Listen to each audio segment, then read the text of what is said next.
Coming up, Bill Simmons labels the Nets' Cam Johnson trade a disaster deal that left the team in no man's land. Is he right? I'll answer that after this.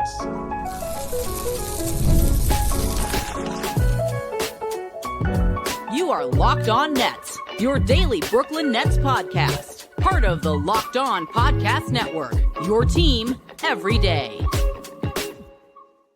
Welcome into the Locked On Nets podcast right here on the Locked On Podcast Network. It's your team, the Brooklyn Nets, every single day. I'm Erik, Slater, Brooklyn Nets beat reporter for ClutchPoints.com. Thank you for making me your first listen of the day. This show is 100% free on all those great platforms. This episode is brought to you by Monarch Money. Take control of your finances with Monarch Money. Use code LOCKEDONNBA at monarchmoney.com for 50% off your first year. And on today's show, I'm going to be reacting to some strong criticisms of the Nets by the Ringer's Bill Simmons, touching on the Cam Johnson trade, Brooklyn's offseason strategy, and the situation they put themselves in moving forward. All right, we got Lucas Kaplan joining the pod here, writer for Nets Daily and frequent visitor at this point to Locked On Nets. And Lucas, we're here talking about some of the fallout from the Nets Cam Johnson trade, which we've talked about on prior pods. They obviously traded Cam to the Nuggets for Michael Porter Jr., an unprotected 2032 first-round pick. And the reaction to this trade, I think there's been somewhat of consensus, but it's also, there's been a lot of reactions, I feel like, that are kind of all over the map. And the strongest reaction, in opposition of the Nets was Bill Simmons from the Ringer, who talked about this on his last pod.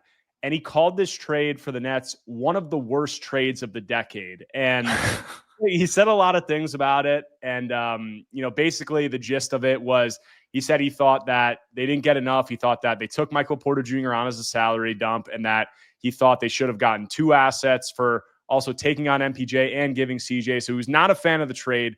But when you're listening to that and you hear worst trade of the decade, or you just see those words written somewhere, like, what was your initial reaction? Yeah, the worst trade of the decade is obviously not applicable to this. Many would say that the Pelicans made a far worse trade on draft night. I understand the logic in terms of technically, yes, the Nets did do two things for the Nuggets. They relieved them of the MPJ contract and they upgraded their team because Cam Johnson is not only on a better contract, one of which Bill called the 5 worst in the NBA last year. But though he is on a better contract, he's also a better player. So yes, you're helping them twofold. But he does say in it, like Russillo says they canvassed the league. They got a 2032 unprotected first. It's unquestionably a really valuable asset. And even if you maybe disagree with that, you can quibble with the return. But at worst, it's an average trade for the Nets, right? Like, oh, they didn't maybe get the asset that you were hoping for. Let's give it a C+. But yeah, it's just not one of the worst trades of the decade.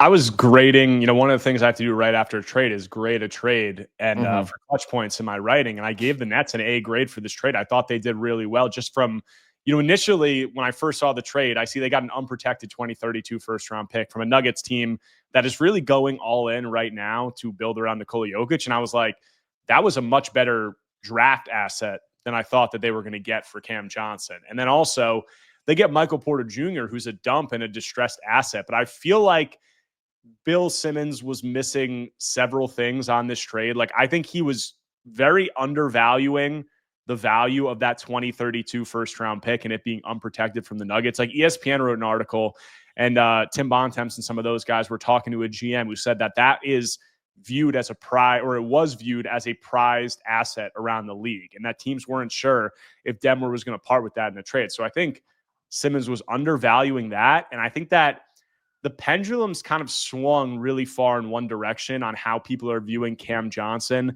as opposed to Michael Porter Jr. And I think the contract is a big part of that. But the way that I was looking at it is they get this 2032 unprotected pick, which I think is a very valuable asset. And then they get Michael Porter Jr. for Cam Johnson. And obviously he makes a lot more money, but it's a shorter term, left on the deal. It's only this coming season and next. And the Nets really aren't any worse off from where they are in a standpoint. So I guess it kind of depends on how you view Michael Porter Jr. versus Cam Johnson. Clearly, Bill thinks that CJ is a much, far superior player to MPJ.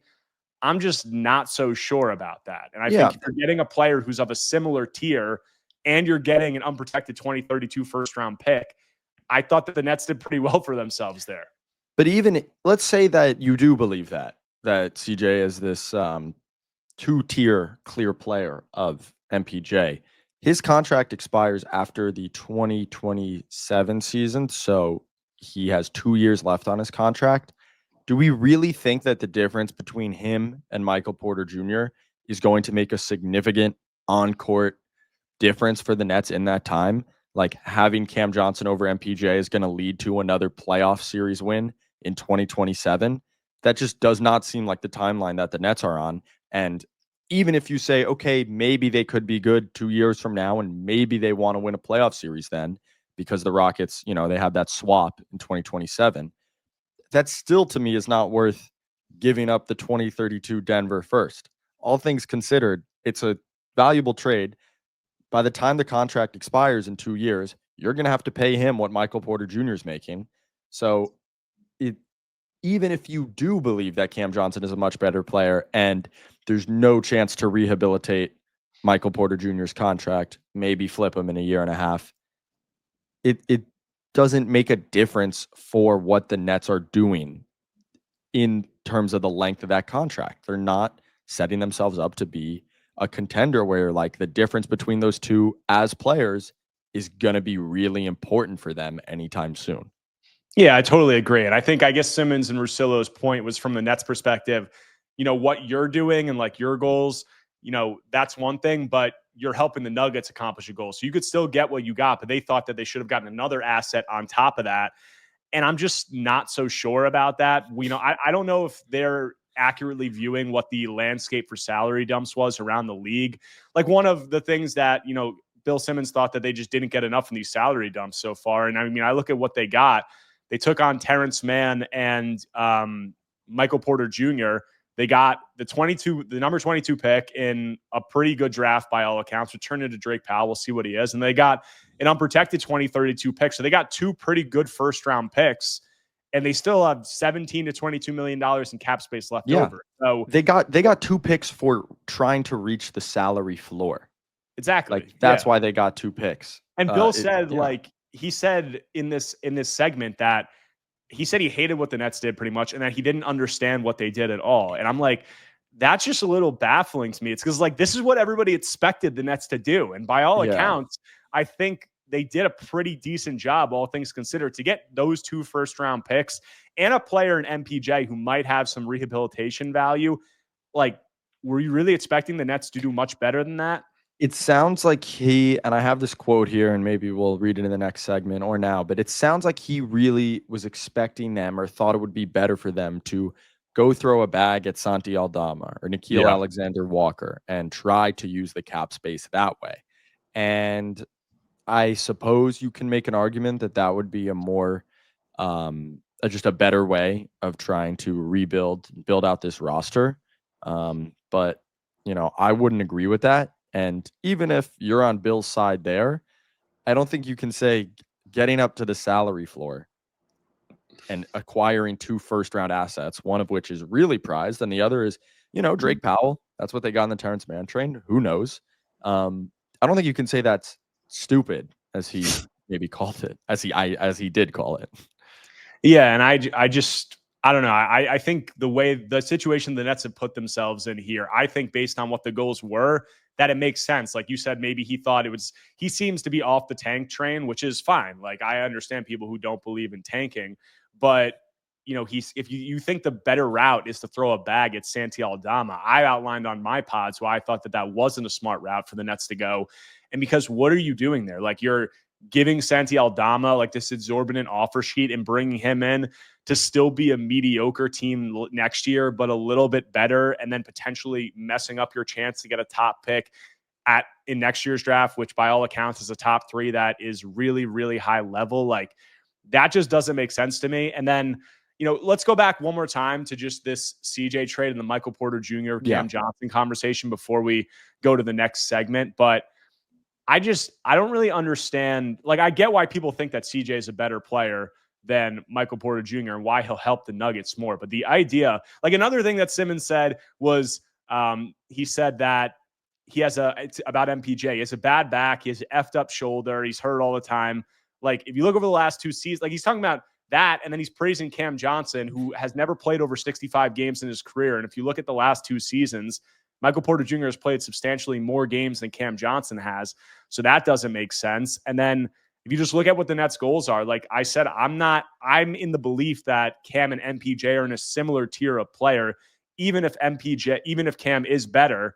But by the time these contracts are over, the Nets can, if they want to, re-extend MPJ on a more reasonable number at a point where he's 2 years younger than Cam and he might fit their timeline better. So I just didn't really understand that. And the view of Cam Johnson as like this substantially like upgrade over Michael Porter Jr., like that might be true, but I think a lot of people view them as a similar tier of player. Yeah, and I think we've seen MPJ probably reach higher highs just because his positional length and rebounding and clutch shot making for a championship team cannot be taken away. I obviously do think Cam Johnson's better, and it's what the Nuggets need right now. But again, it's the difference between them is not one of the more prized picks on the trade market. It's not that big to where you should be declining an offer when you're a non-playoff team because you like Cam Johnson that much more than MPJ. And I agree with you. I mean, I think the worry with Michael Porter Jr. is that because of the injury bug and the shoulder he had this year, he might not get back to those heights. Whereas Cam Johnson, I think, is firmly on an upward trend after his last year in Brooklyn, and he will help the Nuggets more. But the Nets also can't be worried about Denver. They can't be like, we're really helping him out. We're making him better. It does not matter. Nothing that goes on in Denver will impact the Brooklyn Nets until they meet in the finals, which has a likelihood of 0. So it's there's no reason to panic about helping the Nuggets out and maybe getting a slightly worse player in return. Simmons and Russillo had a little bit more to say about this Cam Johnson trade, and they also had some more to say about the Nets situation and standing in the East as a whole. We'll touch on that after a quick break. But first, want to tell you about our friends over at Monarch Money. Ever wish managing money felt easier? With Monarch Money, it can. Whether you're growing your savings or planning a big purchase, Monarch puts you in the driver's seat. It's like having your own personal CFO, giving you full visibility and control over your finances. Monarch Money is more than a budgeting app. It's a complete financial command center. You can track all your accounts, investments, and spending in one place. So in addition to managing your money, you're also building wealth. Guys, look, it's the summer. Maybe you're going out to eat more. Maybe you're going to a baseball game or you're just going to a concert with friends. All that spending can add up. Monarch lets you keep track of that spending to make sure that you're meeting your financial goals. You can also track your subscriptions so you know what you're spending on a monthly basis and making sure it's within your budget. Take control of your finances with Monarch Money. Use code LOCKEDONNBA at monarchmoney.com for 50% off your first year. That's monarchmoney.com, code LOCKEDONNBA for half off your first year. Coming back from the break, talking with Lucas Kaplan of Nets Daily, reacting to some comments from Bill Simmons of The Ringer about the Cam Johnson trade. Last couple of things I want to touch on before we talk about another segment that Simmons and Russillo had about the Nets. Just talking about how the Nets were utilizing their cap space. Like another criticism of the deal by Simmons was he said that the Nets could have just taken MPJ into their cap space and gotten that 2032 pick without giving Cam Johnson up, or speculated that he thought that was possible. And I think that just kind of represents a misunderstanding of the salary dump market. Like, I don't think that the Nuggets were in any way going to give up that 2032 pick without getting Cam Johnson in this deal. Because if you look, like, if they salary dump Michael Porter Jr.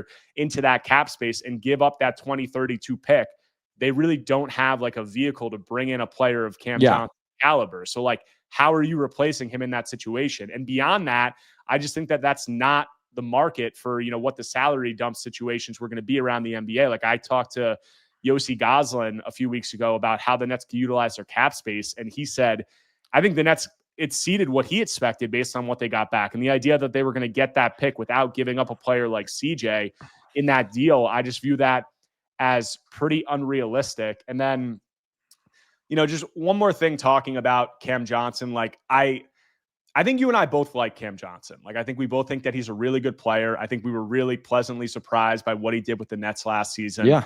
But do you feel like the media takes and the Nuggets fans could be setting themselves up for a little bit of disappointment or a potential for disappointment with CJ? Because some of these people are talking like they're getting like this star, like really, really proven commodity, which I think he is a proven commodity, but I'm not sure it's to the level that some people are talking about him or making him out to be.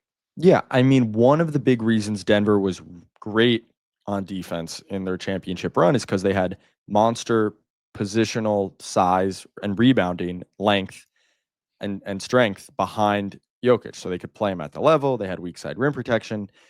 Cam Johnson is a downgrade from Michael Porter Jr. in that sense. So he does fundamentally kind of change some of the issues that you have to overcome on defense if you're Denver. And you are not a bad offensive team. Like, if you just zoom out on Denver, they were already top 5 in offense and bottom 10 in defense. So Cam Johnson doesn't necessarily change that. He's also had a year of really proving he can handle a certain type of usage, ball handling responsibility, playmaking responsibility. I'm sure they want him to lead some more offensively competent second units with Jokic off the court. That being said, I think he's pretty ideal skill set for like a third, fourth guy in offensive usage. He's going to make every open three. He will be really good for them, but the track record doesn't suggest like you are undoubtedly getting this monster third option that can do what Chris Middleton or whatever did for the Bucks en route to a championship. So it's not a guarantee that he's going to be what, Nuggets fans are probably hoping that he will be. I do agree with you in that sense. And this is also a situation, like you said, where you're not something where you're getting this like monster, production guy like Chris Middleton on the way to a championship.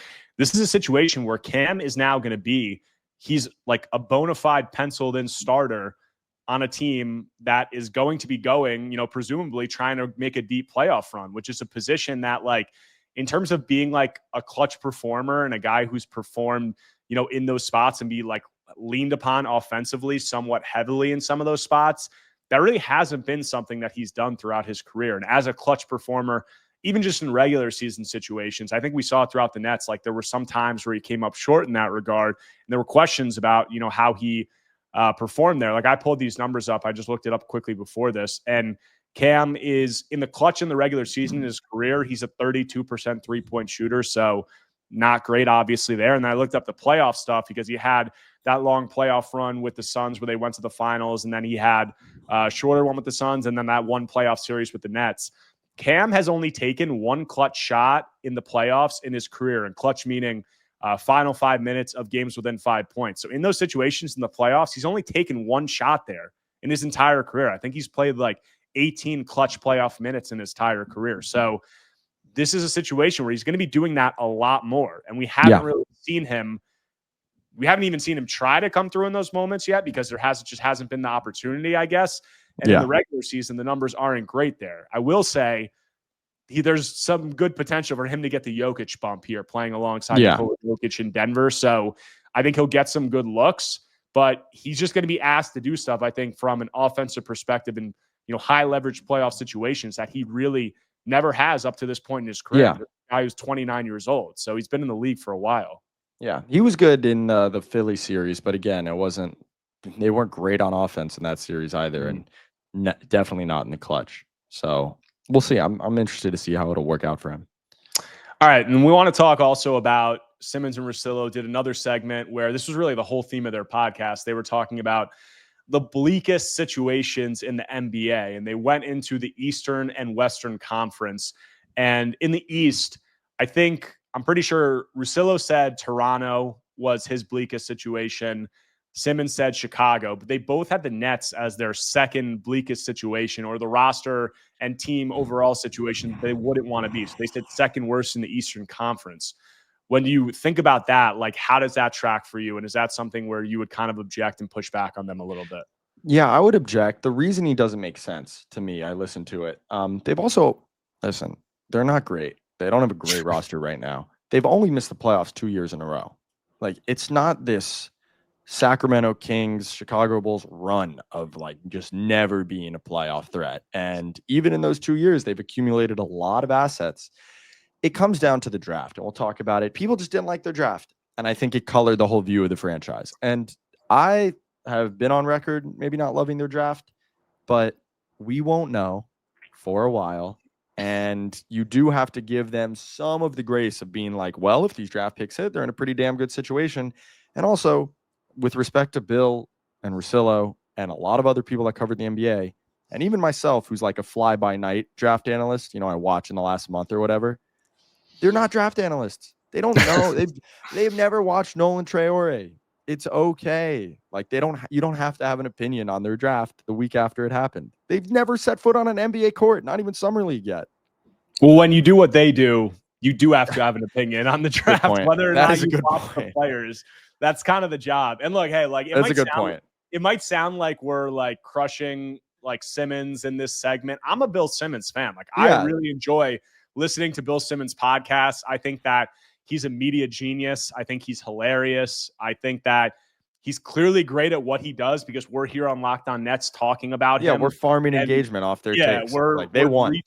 There's going to be a bunch of Nets fans, I'm sure, who go and listen to his podcast after this. So, I'm not by any means like crushing Bill. And I fully acknowledge that when you're a guy who speaks into a microphone multiple times a week, every week, and you cover the entire NBA, you have to have takes. And some of them might not be the best takes relative to what the people who cover the team on a day-to-day think. So I understand that. But like what you said about the draft, like, there's a couple of thoughts of me saying that they're the second worst situation in the Eastern Conference. I think that is just looking at, I think they were heavily just looking at their roster situation, which Bill pretty much said. He's like, there isn't really a young guy that I love on their roster. Clearly he hated the draft, and that's fine. Like, I don't think that the Nets have, in terms of young talent, I think that it's at an extreme deficiency there. That's why they drafted five players in the first round.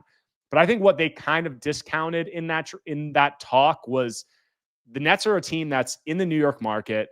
They have a stockpile of assets, which they touched on briefly. And from a cap space perspective, they took on these contracts. They still have some cap space left over, and they're going to have a clean cap sheet going into 2027, which is a year that they're probably going to want to make a leap back towards contention. So I think that they were kind of discounting a lot of the things around the team in terms of the market, in terms of the assets, in terms of having an owner in Joe Tsai who proved that he'll spend $1 zillion to like create the team. Like, they're talking about there was just no consistency. I'm glad you brought up the Bulls. There seemed to be there's no like, rubric for what makes a bleak situation, because they killed the Raptors for paying their top 5 guys. Russillo said, I like their top 5 guys, but they're all on bad contracts. They're all on bad long-term contracts. You can't say that for the Nets. Bill killed Chicago, put him number 1 because he just will never trust their ownership group to spend. That doesn't apply to the Nets. And this is the quote I kind of wanted to rant about. He said, I don't know if they realize that tanking doesn't guarantee jack anymore. Cool, you'll get the 5th or 6th pick. By the way, the 5th pick in this year's draft was Ace Bailey. At some point, I'd rather have some combination of maybe some young building blocks, and I'm going to be bad anyway because there's so many good teams in the league, or as much cap space as possible. I don't understand what they did with their cap space. That's literally what they did. Like, that's what they did. Yeah. First thing, how are they going to acquire young building blocks if not through the draft? This is the beginning of the rebuild. They just acquired the young building blocks that you're talking about. And if you don't like Yegor at number 8 or Danny Wolf at 27, that's fine. But we won't know that yet. It seems like his whole thing is like, I wanted them to build around Santi and Nickeil Alexander-Walker, which, like, no guarantee they could have even gotten them in free agency. And then I don't understand what they did with their cap space. It's like, you just killed the Bulls for not spending. Joe Tsai was willing to buy a first-round pick for $17 million and a 2032 first-round pick for MPJ's contract. So they just started the building blocks. And if you said you're going to be bad anyway because the NBA is so good and you can be bad with those guys, you also just said being bad doesn't guarantee you jack. And the Nets just fell to 8th because maybe they were a little too good in the start of the season. There's just no kind of consistent criticism. Yeah, That, like, if you're going to criticize him for one thing, you have to praise him for doing the other. And it just didn't make sense. I think it ties back to what you said also at the beginning of us talking about that. With it comes down to like them not having any young building blocks or liking it. That really just means that he hated their draft and he doesn't view any of these guys as potential building blocks, which is kind of ridiculous when none of them have taken the floor. And as you said, like, Bill Simmons is far from a draft analyst. Like, I've listened to his podcast leading up to the draft talking about how he literally just started watching like the strength weaknesses, like YouTube clips on YouTube about the players, which is fine. Like, a lot of us do that, but I'm not going in and saying like I hated anybody's draft or like discounting any players as future building blocks. Like another example, like this is a guy who, in Bill Simmons, who tweeted that Sean Marks should be arrested for not taking Kasparas Yakachonis at pick 19. And while he said it, like, and this is a guy in Bill Simmons who just probably started watching him 2 weeks ago, and he also calls him like Jakashunis. He can't even pronounce his name correctly. So it's like, am I going to like freak out and say, like, a lot of people hated the Nets draft, which is fine. I think you and I were surprised about a lot of the things they did. Yeah. Does that mean that none of these guys can be building blocks? I think there's a little bit of a level of arrogance to say that when none of these guys have stepped on. Last year, the Nets had no young building block. You know, no Clowney, I will say, had a nice low rookie season. We're rewinding to a year ago. But they were not a good team, and they had pretty much no young building blocks. I think that's fair to say, which seems to be Bill's main criticism. You got to go get young building blocks. They trade McHale for all these picks. They buy another first-round pick with the Terrence Mann thing, and they make 5 first-round picks. In the span of a year, they went from no young building blocks to like, 5 maybe, with their own first-round pick, which they also acquired within the last year in 2026. You can't kill them for not trying to acquire young talent and then doing it in the way that they think is best. And clearly, it'd be tough to argue that they haven't expanded all these routes to acquiring potential building blocks. And yeah, you know, you hate Jaeger to mean like, cool, but that's a different complaint. Yeah. Last thing, closing this out, I just think that the overall conversation surrounding it, like if you just look back and you try to kind of like summarize what Bill thinks they should have done and why he hated their offseason, like you said, he clearly thought that they should have tried to, be more aggressive, get some young guys, I guess, in free agency or anything like that, which is probably at best going to turn them into a mid team. So not only are you hurting your draft pick next year, you're using that cap space and you're passing up situations to get future assets like they did. And he just said he didn't understand the way that the Nets use their cap space. And when you look at it, they got a 2032 pick from Denver unprotected. They got the number 22 pick in this year's draft, and they still have $17 to $22 million left over.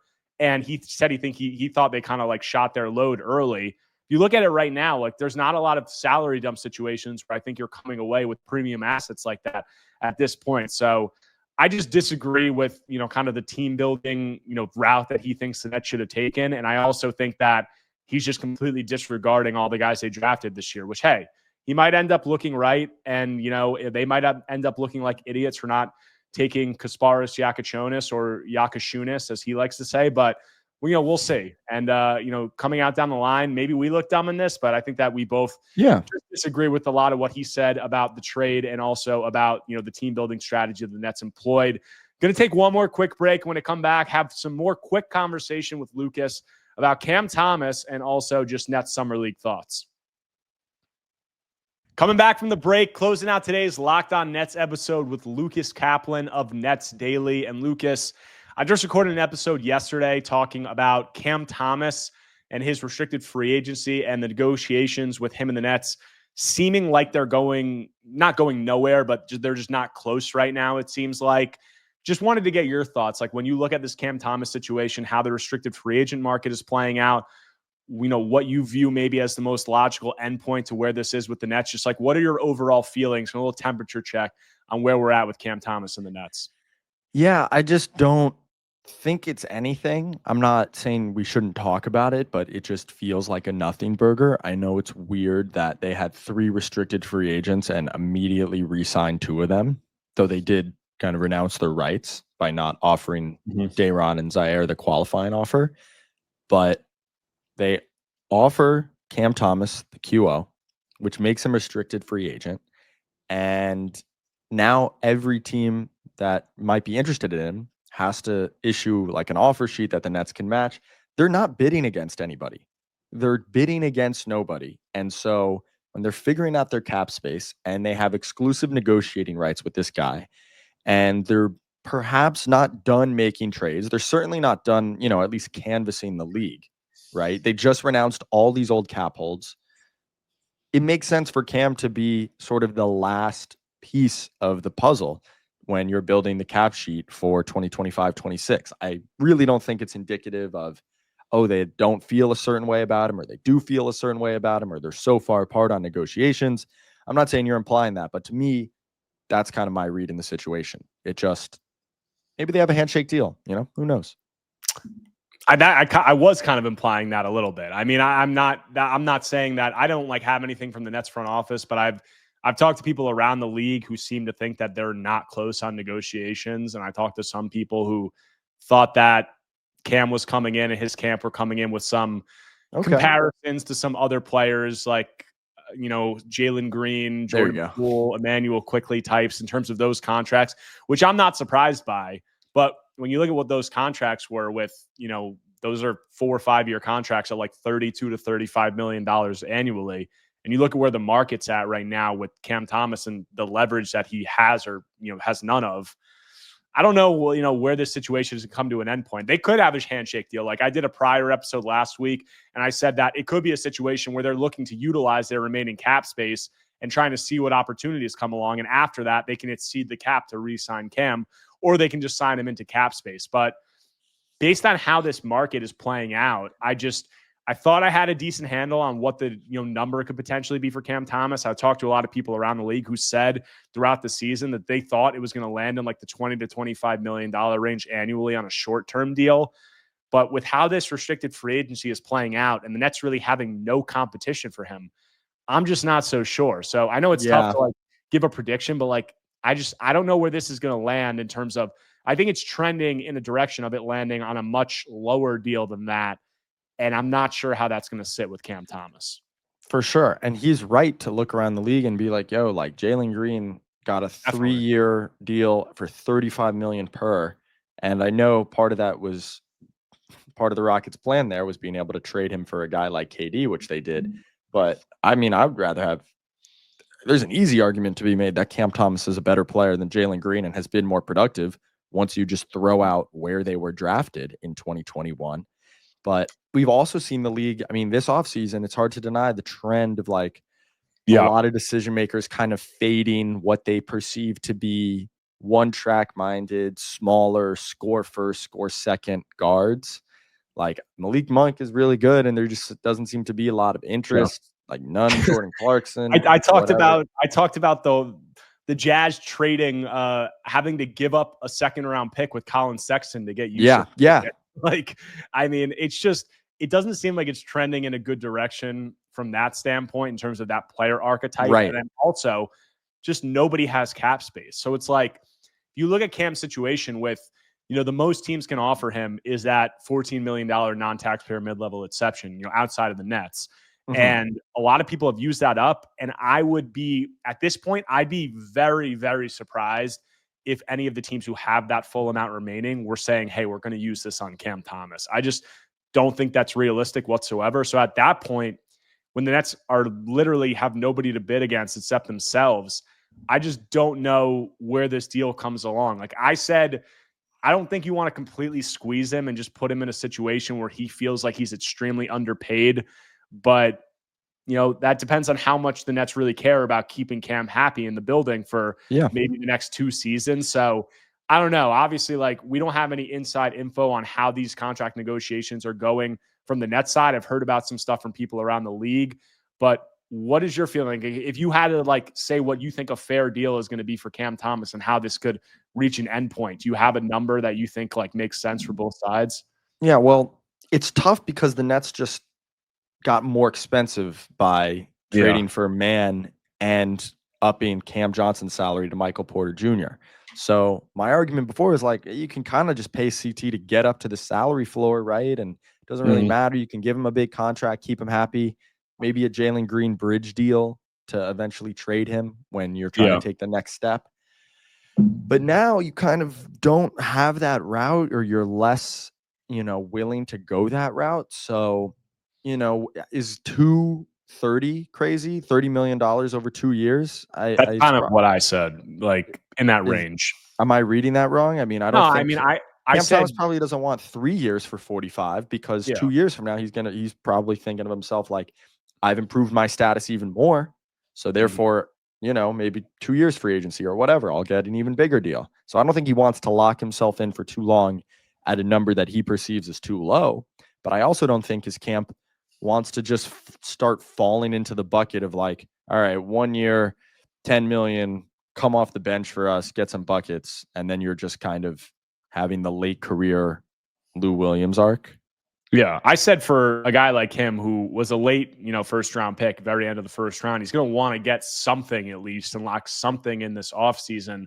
And for the Nets, I think it would be good for them to get him probably on a 2-year deal, like on a multi-year deal, but short term, where they keep him in the building. And even if he's still feels he's underpaid relative to those other guys I named, like Jalen Green, he still is somewhat happy. So I said like 2 years, 30 to 40 million, like total, between 15, $20 million per year for 2 years. I thought that that's a deal that could make sense for both sides.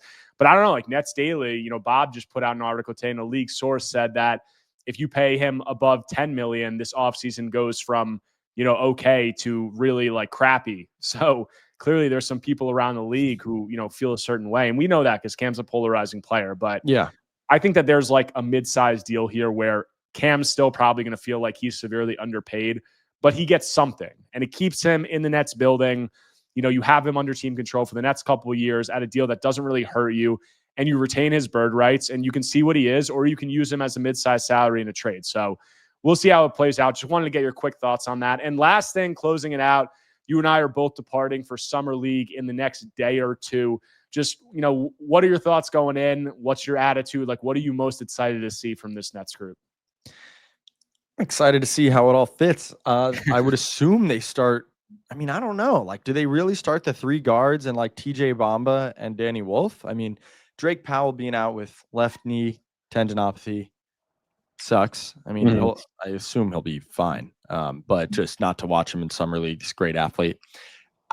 I'm excited to see like the sort of really, really bare bones workings of how they envision these guys having usage together, if at all, like what they want to run with Yegor, what they are emphasizing early. I mean, a lot of it is just kind of like an open gym scrimmage, but some of it certainly is like, hey, we kind of want you to focus on this right now. Like Noah Clowney's usage in Summer League his first year almost exactly mirrored his usage in Long Island his first year. And they played him at center exclusively. And then they did the same in Long Island. And they kind of came away from that whole experience realizing like this dude's not a center in the NBA. So they're intaking some amount of data here. Listen, man, these are the building blocks we were just killing Bill Simmons about. Like I'm excited to watch him play. It's like I don't know how much more I can say than that, No, I agree. I'm excited I did a whole episode about this, but just positionally, seeing how they're using Demon, seeing how they're using Saraf, even Danny Wolf, how those guys look playing alongside one another, how Demon can match up with the step up in physicality and ball pressure from some of these guys defensively. I think that's going to be great. How these guys shoot the ball, because they took 3 point guards who didn't shoot the ball well last year. There's a lot of storylines. And anytime you got 4 rookie first round picks, something that has never happened in NBA history, playing together on one Summer League, it's going to be really fun to cover. And we'll both have a lot to say about it on Clutch Points and Nets Daily, and probably here on Locked On Nets too. So I appreciate you coming on, man. And we'll definitely circle back soon and have more talk about all this. That does it for today's episode of Locked On Nets. Hope you guys really enjoyed the talk with Lucas.